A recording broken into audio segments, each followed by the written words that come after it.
Hi crafters, Amy here with Amy's Wares, and today we're going to foil with stamps. Now this is going to be sticky embossing powder versus regular clear embossing powder, and we're going to see who wins for this technique. Now I am going to show you a little bit of another attempt that I tried along the way. It'll make sense as we go, but for both stamps, or both instances, I'm going to use the same stamp, the same sort of circumstances, the same process leading up to it, to see what sort of results that we'll get.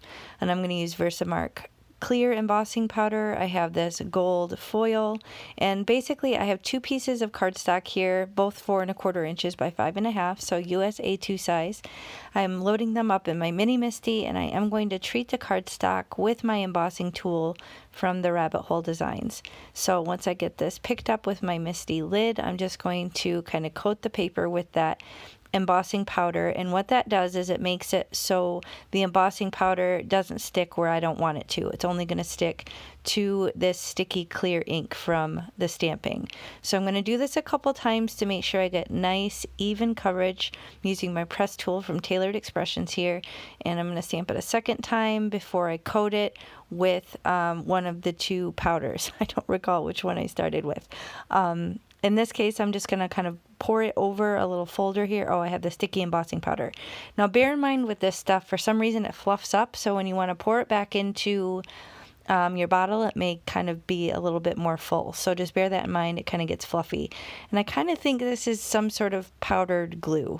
Now, the best advice I can give you with this, get your heat tool nice and hot. And the second this turns clear, stop. You don't want to over melt this. You just want it to get melted and then go to the next step. So here, I apologize, it's kind of coming in and out of focus, but I'm really kind of just pulling it away, putting it up, pulling it away, because I don't want to over melt this sticky embossing powder.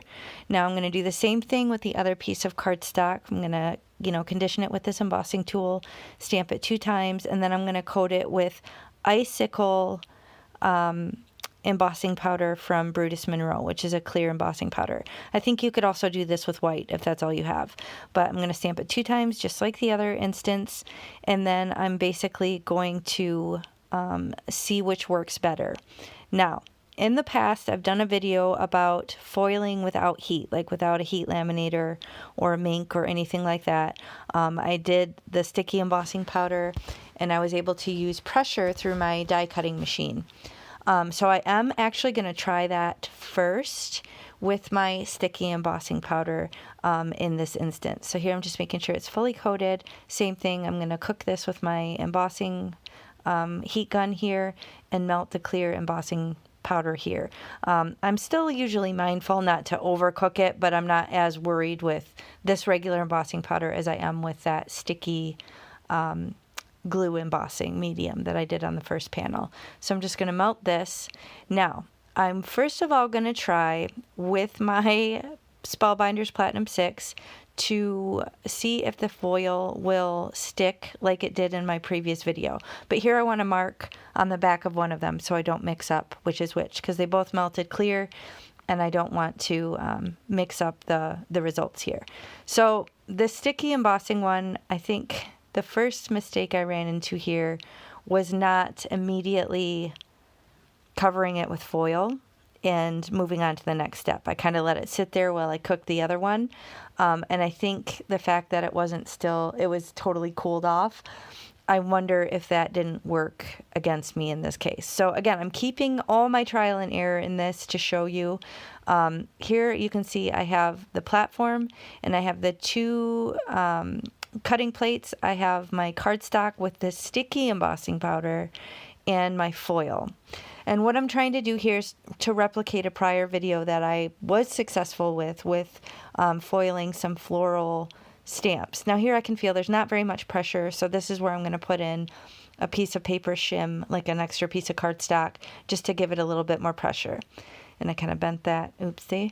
And you'll see when I pulled this off, pulled everything off, and it was a big epic fail. So, disclaimer here, since I made that video with the foiling without a laminator, I've had mixed success. So I think it really depends on different things. I think it depends on the line weight on the stamp being nice and thick. I think it depends on kind of getting that foil onto the sticky embossing powder right away after you melt it. And I also wonder if my really extremely warped cutting plates didn't factor into it at all in terms of the pressure. So I will link that other video that I'm talking about in the video description box below if you want to check it out. But just know that you might get varying results because I've been hit or miss. In that video, it worked amazing. So I thought, hey, this is great. And then since then, sometimes it works and sometimes it doesn't. So I think there's a lot of variables. So what I did here to still stay true to the title of this video, I do still want to compare with heat. So I have the one with the sticky embossing powder and heat through a heat laminator and one with just the regular clear embossing powder with heat through the laminator. Now I have the Mink. You don't need to use a Mink. You can absolutely still use a regular laminator. Now this first one is the sticky embossing, and you can see it really kind of lost some of the detail. It kind of squished it all together. Now on this one, much better results. So it does have some little missing spots. You can see some of the lines are a little dashed because it's not complete, but it definitely kept more of the detail. Now you could scrape off this excess with a little blade. What can't I think of what this is called? With like a little a little knife, a little cutting knife, or you could just use your Mono Sand Eraser, which honestly I found to work better. But here's a close-up to show you. So the one on the left is the clear embossing powder with the heat through the laminator, and the one on the right is the sticky embossing powder. So here I decided to show you the Mono Sand Eraser. For one, it doesn't mar up your paper as much, and I felt like it really took the extra little bits of foil off. So be sure to have one of these for fingerprints, for extra foil, for all the things. But again, so this ended up, even though I tried to do it with pressure, it ended up being a true comparison of the clear embossing powder with the foil and a stamp through a heat laminator and with just the sticky embossing powder. Now here's the finished card that I was able to pull together. I'm going to show you how I made it real quick. I'm just going to do it on screen. Now I thought, I'm going to, ink blend over this. And right away I'm like, did I just knock some of the foil off?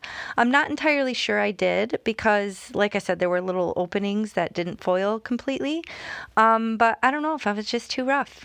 Y'all know I come at it like a lumberjack. I may have just been too tough for the foil, but this is one of the many reasons I struggle with foil and why, honestly, if I'm truthful, it's not my favorite and I don't play with it all the time. So anyway, I hope you found this comparison helpful. If you did, please hit the thumbs up and consider subscribing. And I'll catch you next time. Cheers.